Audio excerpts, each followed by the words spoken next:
ঋতুস্রাব অশুচি ঠাকুরের জন্য রান্না এবং পূজা করে কুসংস্কারকে হেলায় ওড়ালেন মা সারদা দেবী। ঋতুস্রাব মেয়েদের এক স্বাভাবিক শারীরিক প্রক্রিয়া, কিন্তু আজও ঋতুস্রাব নিয়ে রয়েছে হাজারো কুসংস্কার। সরকারি সমীক্ষাই বলছে ভারতের 70% মায়েরা নিজের মেয়েকে ঋতুস্রাব সংক্রান্ত বিষয়ে নীরব থাকতেই বলে থাকেন। দেশের 45% মেয়েদের কাছে ঋতুস্রাব আজও অস্বাভাবিক। গ্রাম ও শহরে সব জায়গাতে ঋতু চলাকালীন কুসংস্কার বিষয়ে আজও বহুলাংশ অবহেলিত।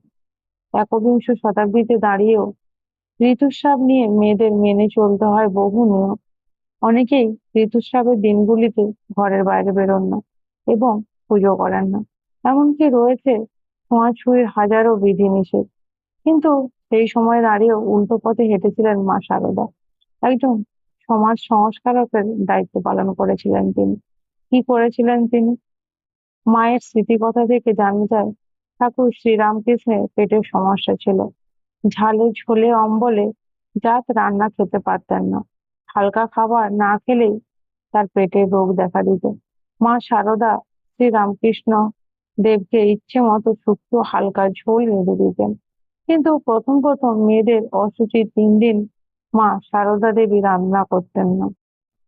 এই সময় মন্দির থেকে প্রসাদ আসতো আর ঠাকুর সেই প্রসাদ খেতেন।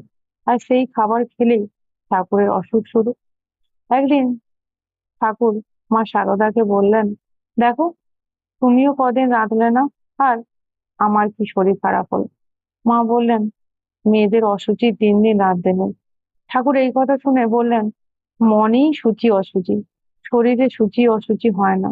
তুমি আমাকে খাবার বানিয়ে দিও, দোষ হবে না। এই কথা শোনার পর সারদা দেবী রোজ রান্না করে দিতেন। কোনো কুসংস্কার মানতেন না। এমনকি ওই সময় পূজাদি সম্বন্ধে ঠাকুরকে জিজ্ঞাসা করায় তিনি সারদা দেবীকে বলেছিলেন, যদি পূজা না করলে মনে কষ্ট হয় তবে করবে, নতুবা না। এরপর থেকে ওই সময় পুজোও করতেন এবং রান্নাও করতেন মা সারদা দেবী। এইভাবেই মন এবং সমাজের সংস্কার ভেঙেছিলেন মা সারদা দেবী ও ঠাকুর রামকৃষ্ণ। ঊনবিংশ শতাব্দীর শেষের দিকে সময় এসবের ছিল ধারণার বাইরে।